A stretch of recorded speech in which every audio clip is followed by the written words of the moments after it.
147 নং কণামুৰি গাঁও পঞ্চায়তৰ পাই পেলাই আজি আমি 10জনে শপত গ্ৰহণ কৰিলোঁ। শপত গ্ৰহণ কৰাৰ পিছত আমাৰ সতীৰ্থসকলে ৱাৰ্ড সদস্যসকলে মোক সভাপতি হিচাপে নিৰ্বাচিত কৰিছে। মোৰ নাম মহম্মদ সিৰাজুল হক। কিমানগৰাকী ৱাৰ্ড সদস্য সমৰ্থন দিছে? আমাক এতিয়া 6জনে সমৰ্থন দিছে। কোনটো দলৰ পৰা বা কিবা দলৰ সমৰ্থনত আছিল? ভাৰতীয় জনতা পাৰ্টিৰ সমৰ্থনত আছিল। আগন্তুক 5 বছৰৰ কাৰণে যিহেতু আপোনাক নিৰ্বাচন কৰা হ'ব, ৰাইজৰ প্ৰতি কি কাম কৰিব? ৰাইজৰ হৈ কাম কৰিব লাগিব। যিখিনি অভাৱ অভিযোগ আছে, ৰাইজৰ ৰাস্তা ঘাট যিবিলাক বেয়া আছে সেইবিলাক আমি কৰিম। ৰাইজৰ হৈ কাম কৰিম এইটো মোৰ এটা আশা। কাম কৰি যাম। আপোনাৰ প্ৰতিদ্বন্দ্বিতা আছিলে নেকি সভাপতি পদৰ?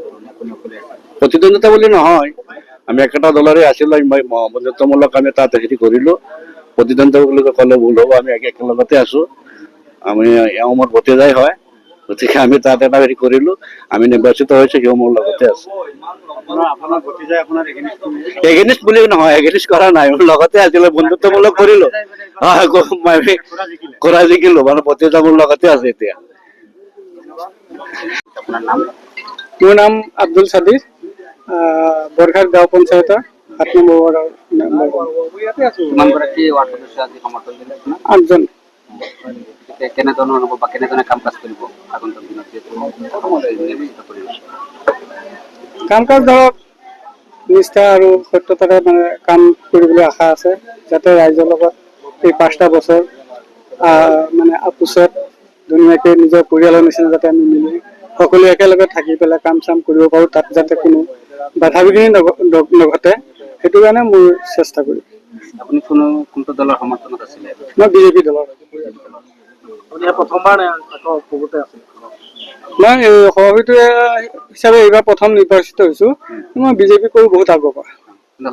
আপোনাৰ চৰকাৰী আঁচনিবিলাকত বিশেষকৈ দুৰ্নীতি হয় আৰু যিবিলাক হিতাধিকাৰী আছে এইবিলাকৰ সঠিক মানুহে নাপায়, এইবিলাক দুৰ্নীতিৰ বিৰুদ্ধে আপোনাৰ পদক্ষেপ কি হ'ব? সেইটো মই তদন্ত কৰিম, যাতে আগে পিছে কি হৈছে নহয় সেইটো চাম, আৰু মোৰ ফালৰ পৰা যাতে কোনোদিন দুৰ্নীতি বস্তুটো নাহে, কোনো যাতে ৰাইজে হওক বা ৱাৰ্ড সদস্যসকল হওক, অতিথিসকল হওক, ক'ব যাতে মোক নোৱাৰে আপুনি এইটো বেয়া কৰিলে বা সেইটো বেয়া কৰিলে, এই কামটো নকৰিলে, এনেকুৱা কাম যাতে নহয়, সেইটো কাৰণে মই সতৰ্ক থাকিম। সভাপতি হিচাপে আজি যিটো আপুনি শপত গ্ৰহণ কৰিছে, ৰাইজৰ উদ্দেশ্যে কি ক'ব? ৰাইজৰ উদ্দেশ্য, ৰাইজৰ এইটো মনোকামনা, ৰাইজে যাতে মোৰ পৰা ভাল এটা সঁহাৰি পায়, ৰাইজৰ যাতে মোৰ পৰা কোনো দুখ কষ্ট বেদনা ভুগিব নালাগে, সেইটো কাৰণে মই চেষ্টা কৰিম। আমাৰ 6 নম্বৰ ৱাৰ্ডৰ সদস্যা শহীদা বেগম। মই মেট্ৰিক পাছ।